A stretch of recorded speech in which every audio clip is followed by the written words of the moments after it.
Si vous voulez, à 1h30 du matin, réveillez-vous. Vous voyez, tout est bien calme.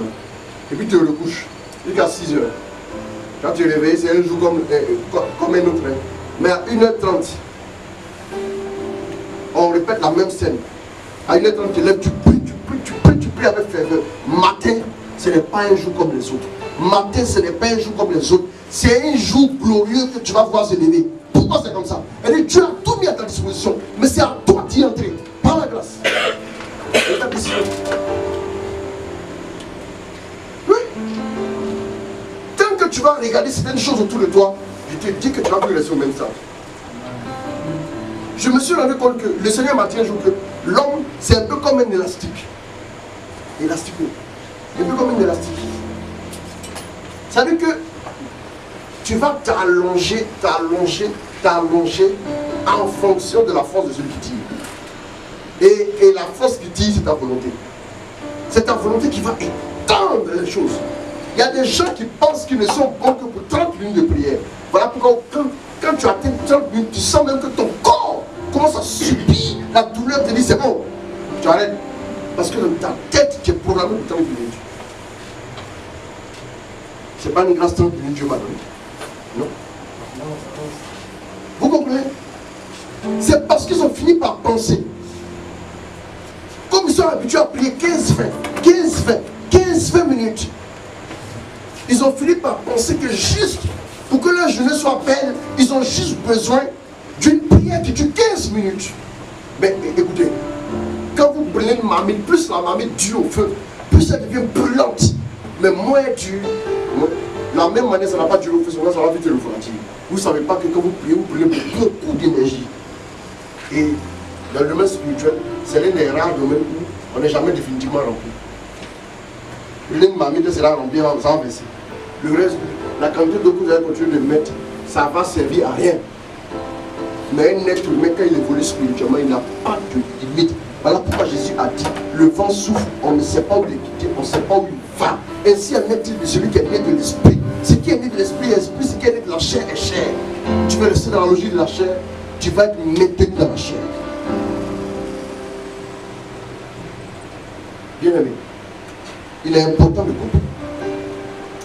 Il est important de comprendre que là où vous avez des défis, je donne pêle-mêle des défis. Regardez tous les défis que vous avez. Là où vous avez toujours échoué, on approche la fin de l'année. J'ai voulu moi-même traiter ce thème. Faites, et si vous voulez, prenez un cahier, écrivez. Je n'arrive pas peut-être à dépasser ce niveau de prière. Je n'arrive pas à dépasser ce niveau de sanctification. Je n'arrive pas à arrêter de mentir.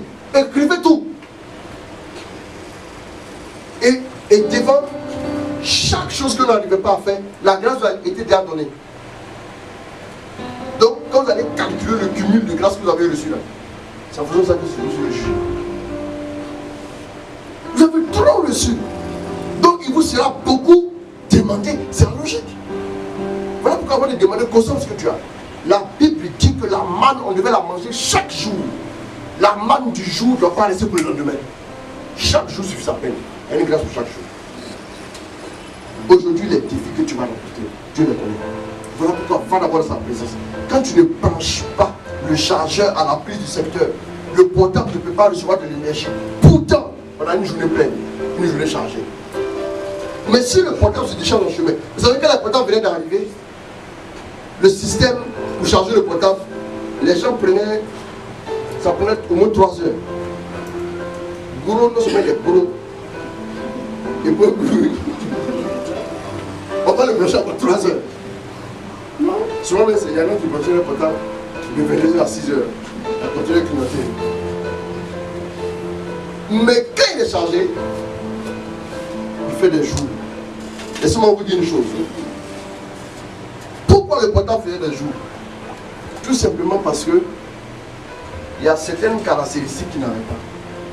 Sinon, la batterie des anciens Nokia était dans l'ordre de 500 milliampères, quelque chose comme ça. Mais aujourd'hui, la batterie des portables smartphones que vous utilisez, c'est 6 fois la batterie de ce Nokia là. Mais ça ne fait pas une journée. Pourtant, ce Nokia vient une semaine. Soit mec qui dit, ah, tu oublies même que tu as débrouillé le chargeur. Tellement que tu ne charges pas. Mais il tient. Il laisse encore 2 barres. Tu vas encore consommer. Ça veut dire quoi?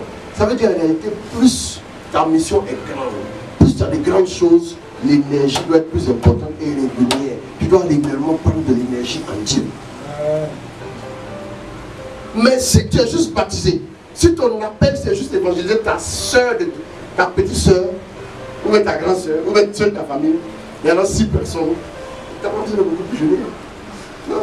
Mais quand tu sais que tu dois aller vers les nations, assieds-toi bien réfléchir. Il faut ficeler ces choses dans ta vie. Il faut les corriger. Et demande à Dieu de t'ouvrir les yeux. La grâce t'a été donnée devant chaque défi que tu as. Une grâce a été donnée. Quand nous voyons le cas de Tuc, avant de parler de Paul, nous savons que on doit absolument comprendre que la grâce est absolument efficace. La grâce n'est jamais inefficace. La grâce n'est jamais insuffisante. La grâce est toujours efficace pour vous aider. Non, la grâce que Dieu donne, elle est parfaite pour accomplir ce que vous voulez faire. Quelle que soit la noirceur du péché, la grâce est assez parfaite pour blanchir comme il faut. Je ne dis pas que je dois mettre encore plus de mots déjà fait. Non, la grâce est suffisante.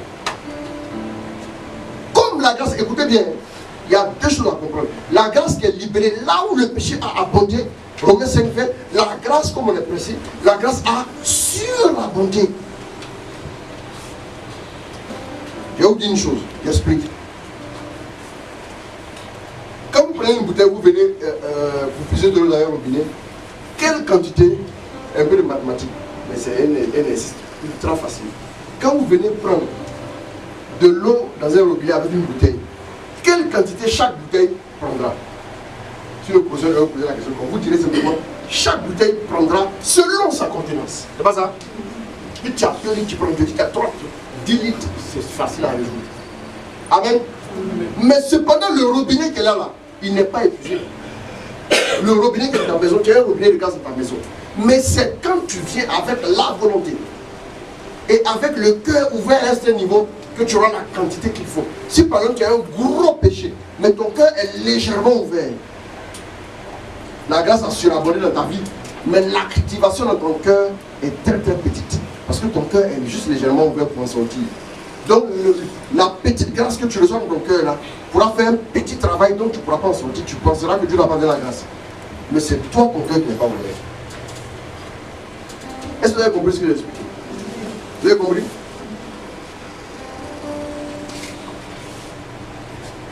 Donc le premier critère que j'ai donné pour pouvoir avoir l'efficacité de la grâce, c'est s'ouvrir véritablement à la grâce. S'ouvrir véritablement à la grâce de Dieu. Il faut s'ouvrir de tout son cœur. Il faut la rechercher de tout son cœur. Il faut embrasser la grâce de tout son cœur.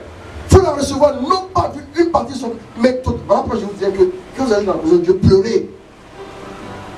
Le seul endroit où vous allez recevoir l'aide qu'il faut pour changer définitivement votre vie, c'est dans la présence de Dieu. Si vous sortez de là, tous les autres vont vous donner juste des miettes pour agrémenter la sauce.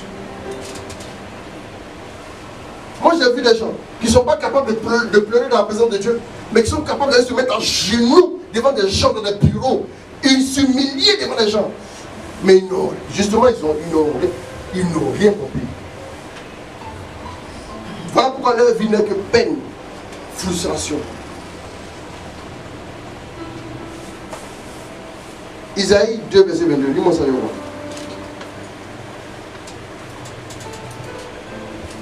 La grâce ne vient pas d'un homme, il faut le signifier. La grâce ne vient pas de plusieurs hommes. La grâce ne vient pas d'une structure. La grâce vient de Dieu. Il faut savoir ça. La grâce vient de Dieu. Allons-y. Isaïe 2. Laissez donc l'homme. Ce n'est qu'un souffle. Dans le nez. Oui. Rapidement ma fille, il faut voir. Isaïe, fais. Accélère. La capacité. Si il y a comme coach, il faut faire vite, ça va aller. Mais la façon dont j'ai doucement.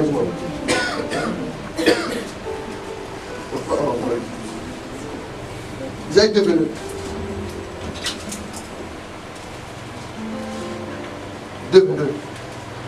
Arrêtez de placer votre confiance. Arrêtez de placer votre confiance dans l'être humain. Sa vie n'est qu'un souffle. Bien aimé, il y a des gens par exemple, vous les verrez, assis devant Dieu qui ne vont pas s'humilier. Mais vous les verrez avec d'autres personnes, vraiment tu supplies, en train de pleurer carrément. Quand Dieu commence à les montrer. La grâce ne vient pas. Le secours de l'homme est limité. Le secours de l'homme va s'évaporer vite. L'homme t'a donné la main, ce n'est pas pour durer. C'est la grâce de Dieu qui peut faire son travail. Quand il faut s'ouvrir à la grâce, c'est de se fermer à la collaboration. S'ouvrir à l'aide des hommes. C'est de se, quand il se fermer à l'aide des hommes, je vais l'expliquer. S'ouvrir à la grâce, s'ouvrir à Dieu. Il faut ouvrir grandement ton cœur devant Dieu. Il plaise à Dieu de faire ce qu'il veut. Mais ne focalise pas, même pas en penser, qu'un homme est capable de l'aider. Tu penses déjà, ta pensée. Là, pourquoi ce prophète, j'ai péché en pensée.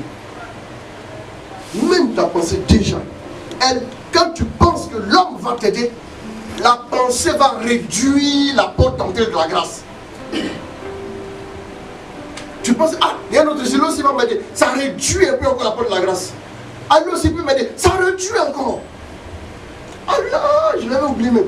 Quand je l'ai appelé, ça réduit encore. Et ça vient petit comme ça. Je prie, je vois rien. Ce sont tes pensées là, qui font que la grâce ne peut pas couler vers toi.